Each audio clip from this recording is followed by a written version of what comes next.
How's it going, everyone? It looks like there's gonna be some Red Dead Redemption related news that will be coming by the end of this week. A lot of speculation as to what that could be. Obviously, there are a few things that it could definitely be, so we'll talk about that. Chronos: The New Dawn, yet another new game from Bloober Team, which has been one of the more consistent studios in all of gaming. I don't know how they're putting out this many new games, but they've got this coming out later this year, and they've got now the Silent Hill 1 remake in development, but Chronos: The New Dawn is a brand new IP. We'll talk that at the end of this video. And Eden Zero, the upcoming JRPG from Konami, has gotten a free demo. We'll highlight that at the end of this video. But right off the bat, I do want to note Rob Whitehoff, John Marston's voice actor from Red Dead Redemption 2, was doing a live stream playing Red Dead Redemption 1 and noted that there was some exciting news coming and that we should all know by the end of the week, if not sooner. He said he was very excited about it. He could not share any more details. Obviously, he can't jump Rockstar, or if there is a Nintendo Direct coming up, and there were a lot of rumors that Red Dead Redemption 2 could be one of the big third-party game announcements. Since now the Nintendo Switch 2 is actually out,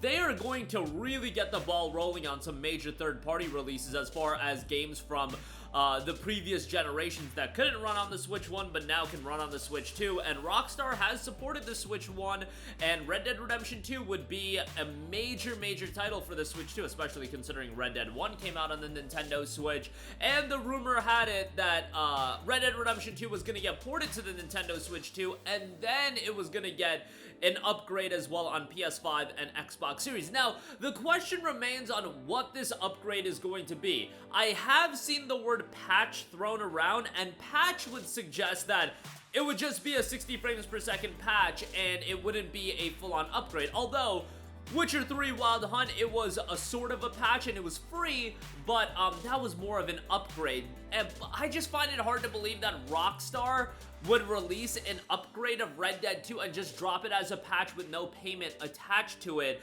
Even just 60 frames per second is just something people want really badly. Now, you can't do just 60 FPS and then patch the game and not do a legit upgrade and then re-release the game and charge for a 60 FPS patch, so to speak. I don't think any game has really done that in terms of just unlocking the frame rate and then, alright, give us $10, $20 for unlocking the frame rate. I don't recall that actually happening, but I would have imagined that Red Dead 2, with some visual polishing, with a little bit of upped visuals, making it in line with the higher end settings of the PC release, and then upping the frame rate, of course, to 60 FPS, maybe adding a couple of performance options, PS5 Pro Enhanced, whatever you can do with it, and then charging for it. I just feel like as far as maximizing the return on Red Dead 2, that's the way to do it, but a lot of the times Rockstar is doing things that I really can't wrap my brain around, and if they want to release it as just a 60 FPS patch, and I've seen that from a lot of people,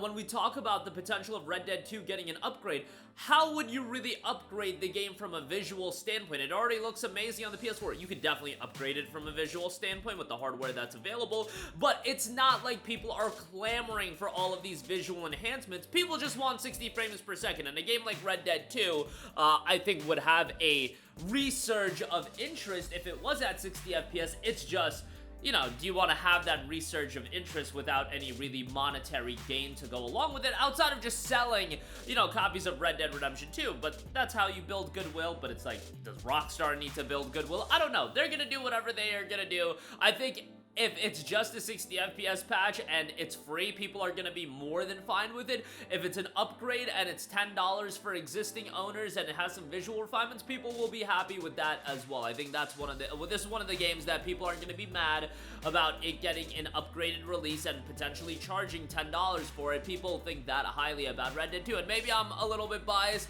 I did say, and I'm very vocal about the fact that Red Dead 2 is among my top 3 games of all time. I think it is that phenomenal of a game, and if it came out on PlayStation 5, you know I'd be there day one doing another playthrough of it, depending on when it comes out. You know, if it's coming out in the fall, if it comes out, let's say it comes out August 26th and 27th, and it comes out the same day as Metal Gear Solid, Delta Snake Eater, Gears of War Reloaded, and Lost Souls. Alright, maybe Red Dead 2 at that point has to be pushed to the side, but outside of that, if it comes out in a period where there's not a lot of other big games coming out, I'll definitely jump back into Red Dead 2, and at some point, you know I'm gonna go back and play through the game again. This is one of those games that I'm gonna go back and play over and over again, probably for the rest of my life. I did a playthrough of Red Dead 1 not too long ago, and that's another game that I love, not as much as Red Dead 2, but still love Red Dead 1. But also, would be great to get a 60 FPS patch on Red Dead 1 for the Switch 2. It's obviously 60 FPS on the PlayStation 5, but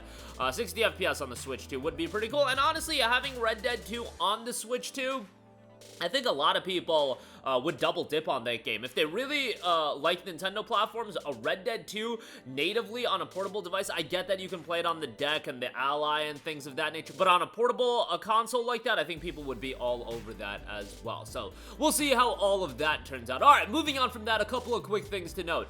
Bloober Team has released a 2-minute gameplay showcase for Chronos: The New Dawn, their upcoming horror game, which I gotta say, once again, is shaping up really good, and I think Bloober Team is establishing themselves as one of the studios to really keep an eye out in all of gaming. Their consistency and them cultivating this audience for themselves, knowing that, okay, if you want atmosphere-driven horror games, you will find it with Bloober Team's releases. Like, I liked the Medium back in the day. I know Bloober Team's now getting a lot of traction after the great work that they did with Silent Hill 2 Remake, but I actually dug the Medium back when it came out in, like, 2021, and I thought that was a pretty cool game. It was available on Game Pass, so you didn't have to pay $60 for it, but I really enjoyed that game, and Chronos: The New Dawn is still slated for a fall 2025 release, and the game notes Chronos: The New Dawn delivers a haunting journey through time and terror set in two eras, the decaying future and 1980s Poland. Players are plunged into a world inspired by the real Krakow district, where survival means bending time itself. You play as a traveler, an agent of the mysterious collective emerging from a dystopian future to dive back into time and extract people before they perish into the apocalypse. As you explore a world on the brink of annihilation, you'll encounter grotesque enemies known as the Orphans. Don't let them merge. The new gameplay trailer reveals intense survival moments inside the Orphan's nest, offering a closer look at these terrifying creatures. Orphans are twisted body horror monstrosities born from humanity's darkest nightmares. The trailer showcases their behavior, exceptionally aggressive and relentless, turning every encounter into a desperate fight for survival. Most importantly, players must prevent them from merging. As previously shown, defeated enemies must be burned immediately. If not, they risk being absorbed by other foes, triggering a merge that creates an even stronger and faster enemy. Exploring twisted realms of the New Dawn. Additionally, the exciting new trailer reveals part of the story of a mysterious predecessor, Traveler ND-3500, and their cryptic travel log. Players will journey through unsettling post-apocalyptic environments inspired by the existing Polish district, where decaying brutalist architecture is warped and twisted by reality-bending anomalies. That doesn't have a release date yet. I'd imagine that'd be coming soon as far as the release date goes, because it's still slated for a release this fall. Lastly, I do also want to note that Eden Zero does have a free demo available right now, including the early portion of the game, and save data from the demo can be transferred over to the full game when it drops on July 15th. This is a trial version where you can experience the Eden Zero game's opening. You can use save data from the demo into the full game. A 3D action RPG based on the space fantasy comic anime Eden Zero by Hiro Mashima, the creator of Fairy Tail, and you definitely get that Fairy Tail aesthetic from the game. It is centered around Shiki Granville and his friend's cosmos-spanning adventure. Hiro Mashima and Konasha have had input throughout the game's production as well. You'll control a diverse cast of characters, and more so, an action RPG. The game is brought to life with anime-style 3D graphics replicating the beautiful characters and worlds of Eden Zero. The player can freely explore various planets and enjoy numerous cutscenes voiced by a stellar cast, re-experience the thrilling emotional roller coaster of the original story, and you've got a variety of character customization options that are noted as well. That demo is available free right now, and the full game will be dropped on July 15th. But that will be doing it for me. It looks like we will get some sort of Red Dead Redemption 2 update this week. whether that be a Switch 2 release, whether that be a free upgrade or a paid upgrade on PlayStation 5 and Xbox Series. If it is a Switch 2 release, well then that gives the Nate the Hate report a lot of credibility in that we should get an upgrade shortly thereafter. So we'll see how all of that turns out. Chronos the New Dawn gameplay trailer for that has dropped, and Eden Zero gets a demo as well, available free right now. That's gonna do it for me. Let me know all of your thoughts in the comment section down below. Sound off there. Thank you for watching, and goodbye. Hey guys, we hope you enjoyed the video, and if you did, make sure to hit the subscribe button, and if you're already subscribed, do us a favor and hit the bell icon. This way you'll be notified whenever we post a new video. That's the best way to keep up with all of our uploads, and we usually try to upload 2 videos a day. And with the bell icon hit, you'll be notified whenever we do upload a video. As always, thanks for watching.